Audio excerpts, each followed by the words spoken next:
नमस्कार शिक्षक साथियों, स्वागत है आपका मेरे चैनल पर। साथियों, को-लोकेटेड आंगनबाड़ी केंद्रों में माता उन्मुखीकरण कार्यक्रम प्रतिमाह आयोजित किया जाता है, जिसमें 5 से 6 आयु वर्ग के बच्चों की माताओं के साथ थीम आधारित चर्चा एवं गतिविधि का आयोजन भी होता है। साथियों, इसी संदर्भ में हम माह दिसंबर 2025 माता उन्मुखीकरण बैठक के थीम आधारित एजेंडा एवं कार्यवृत्त पर चर्चा करने जा रहे हैं। तो आइए शुरू करते हैं। तब तक आप चैनल को सब्सक्राइब करके बेल आइकन अवश्य दबा दें। साथियों, माता उन्मुखीकरण बैठक रजिस्टर में आप लिखेंगे माता उन्मुखीकरण दिसंबर 2025। जो कार्यक्रम का विषय या थीम होगी वह है स्थानीय गीत, कविताएं और कहानियां, भाषा ज्ञान पर चर्चा। ये हमारी थीम हो जाएगी। फिर इसके बाद अपने विद्यालय का नाम, संकुल, विकास खंड, जिला, कार्यक्रम दिनांक, दिवस, इसको आप अपने बैठक रजिस्टर में लिख लेंगे। आइए अब हम इधर लेफ्ट साइड में देखते हैं। देखिए यहाँ पे लिखा हुआ बैठक एजेंडा। सेवा में आंगनबाड़ी केंद्र में नामांकित 5 से 6 आयु वर्ग के सभी बच्चों की माताओं, सुपरवाइजर तथा ग्राम सभा के वरिष्ठ एवं प्रतिष्ठित नागरिकों को सूचित किया जाता है कि दिनांक, दिवस को को-लोकेटेड आंगनबाड़ी केंद्र पर माता उन्मुखीकरण बैठक का आयोजन अपराह्न 11 बजे किया जाना है, जिसमें आप सभी की उपस्थिति अपेक्षित एवं प्रार्थनीय है। इसको आप लिखेंगे अपने बैठक रजिस्टर में। अब हम बैठक के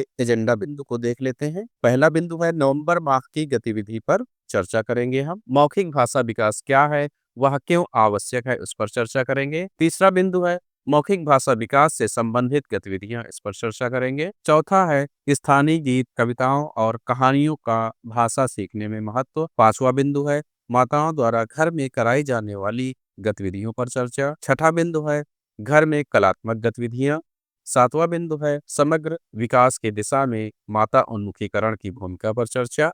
और आठवां बिंदु है चहक कार्यक्रम। साथियों, ये हमारे एजेंडा बिंदु हैं। हमें इन्हीं एजेंडा बिंदुओं पर माता उन्मुखीकरण बैठक का आयोजन करना है। अब आइए हम इन एजेंडा बिंदुओं का बैठक कार्यवृत्त देखते हैं। यहाँ पर आप बैठक कार्यवृत्त हेडिंग डालेंगे। इसके बाद ये जो लिखा हुआ है राज्य परियोजना कार्यालय के पत्रांक, इसको आप अपने बैठक रजिस्टर में यहाँ तक लिख लेंगे। इसके बाद जो पहला एजेंडा बिंदु है, इसका जो कार्यवृत्त उसको देखते हैं। पिछले माह की गतिविधि पर चर्चा। पिछले माह की गतिविधि पर चर्चा की गई, जिसमें माताओं से पूछा गया कि क्या आपने बच्चों को विभिन्न रंगों की वस्तुओं को दिखाकर उसके बारे में और रंगों पर चर्चा किया। क्या आपने बच्चों को अलग अलग आवाजों को सुनाकर उसको पहचानते हुए उनके अंतर पर चर्चा किया। इस प्रकार से ये कुछ प्रश्न लिखे हुए हैं, इनको माताओं के साथ आप प्रश्न करेंगे और उनके जो उत्तर आएंगे उस पर आप चर्चा करेंगे। अगला बिंदु है मौखिक भाषा विकास क्या है, वह क्यों आवश्यक है, इस पर हम चर्चा करेंगे। मौखिक भाषा विकास का तात्पर्य सुनने और बोलने की क्षमता के क्रमिक विकास है, जिसके द्वारा बच्चा शब्दों की ध्वनियों को पहचानना,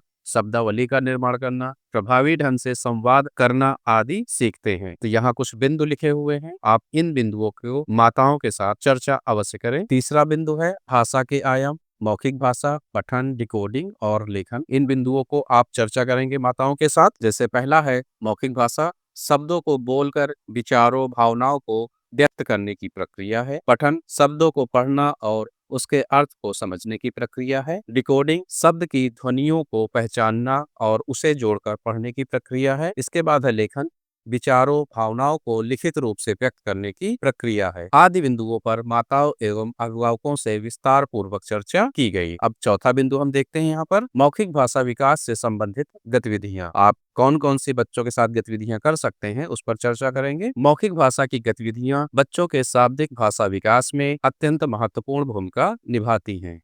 मौखिक भाषा विकास के लिए अग्रलिखित गतिविधियां कराई जा सकती हैं। जैसे पहली गतिविधि है कहानी या कविता सुनाना। दूसरा, उस पर चर्चा करना। तीसरा है कहानी को उनकी भाषा में सुनना। इसके बाद का बिंदु है तुकांत शब्दों को पहचानना और नए शब्द बोलना, अपने अनुभव साझा करना। इसके बाद है अनुमान लगाना, निष्कर्ष निकालना, नए शब्दों का प्रयोग करना और प्रतिक्रिया देना। अगला है अनुभव साझा करना। ये सारी जो गतिविधियां हैं बच्चों के साथ अवश्य करनी चाहिए, जिससे बच्चे क्या मौखिक भाषा विकास अच्छे से होगा। अगला बिंदु है माताओं द्वारा घर में कराई जाने वाली गतिविधियां। आज की बैठक में माताओं के साथ घर पर कराने वाली गतिविधियों पर चर्चा की गई। जैसे बच्चों को स्थानीय कहानी, गीत, कविता सुनाएं और उस पर चर्चा करें। बच्चों के साथ स्थानीय कहानी, गीत, कविता में आने वाले स्थानीय शब्दों पर चर्चा करें। अगला है कहानी को बच्चों को अपनी भाषा में सुनाने के लिए प्रेरित करें। किसी घटना, भ्रमण पर अपने अनुभव बच्चों के साथ साझा करें। और उन्हें भी अपने अनुभव साझा करने के लिए कहें। बच्चों से बात करते समय नए शब्दों का प्रयोग करें और उनके साथ उन पर चर्चा करें। अगला है स्थानीय गीत, कविताओं और कहानियों का भाषा सीखने में महत्व। स्थानीय गीत, कविताएं और कहानियां भाषा सीखने में बहुत प्रभावी होती हैं। साथियों, बच्चों की माताओं के साथ आप इस पर विशेष रूप से चर्चा करेंगे। पहला है, जैसे स्थानीय शब्दावली को सरलता से याद कराने में मदद करती है। उच्चारण और लयबद्ध बोलने की क्षमता बढ़ाती है। बच्चों में भाषा के प्रति रुचि और उत्साह पैदा करती है। सांस्कृतिक पहचान और स्थानीय परंपराओं से जोड़ती है। श्रवण कौशल को मजबूत बनाती है। भाव अभिव्यक्ति और रचनात्मकता को बढ़ावा देती है। शब्दों का अर्थ प्राकृतिक संदर्भ में समझने में मदद करती है। स्मरण शक्ति और ध्यान केंद्रित करने की क्षमता को बढ़ाती है। साथियों, अब अगला एजेंडा बिंदु है घर में कलात्मक गतिविधियां। आज की बैठक में माताओं के साथ घर पर कराने वाली कलात्मक गतिविधियों पर चर्चा की गई। बैठक में आज ग्रीटिंग कार्ड और नजरों के धोखे वाले खिलौने बनाना सीखते हैं गतिविधि आयोजित की गई। साथियों, इस प्रकार से आप 7 एजेंडा बिंदुओं पर माता उन्मुखीकरण कार्यक्रम पर चर्चा करेंगे। अब अगला हम देखते हैं चहक कार्यक्रम के अंतर्गत बच्चों के साथ कराई जाने वाली गतिविधियां। अभिभावकों के सम्मुख प्रदर्शन करना। विषय जीव जंतु। अभिनय गतिविधि सबसे पहले आप कराएंगे, जिसमें जंगल की सफा होगी, जो जानवर हैं उनकी सभा होगी। आंगनबाड़ी वर्कर, एजुकेटर, शिक्षिका बच्चों के साथ मिलकर एक छोटी सी प्रस्तुति करवाएंगी, जिसका नाम होगा जंगल की सभा। सभी बच्चे अपने मनपसंद जीव जंतु के मास्क पहनकर छोटे छोटे संवाद बोलेंगे। इसके साथ ही अगली जो गतिविधि होगी, आप पहेलियां बच्चों से पूछ सकती हैं या माताओं से पूछ सकती हैं। साथ ही साथ कविता, कौन कहाँ रहता है, यह बच्चों से आप पूछेंगी। और रोचक कहानियां, ये भी आप बच्चों से सुन सकती हैं। साथ ही साथ यदि कोई बच्चा कोई कहानी सुनाना चाहता है तो ये गतिविधि भी बच्चे कर सकते हैं। और ये गतिविधि आपको अपने विद्यालय में माता उन्मुखीकरण बैठक में आयोजित करना अत्यंत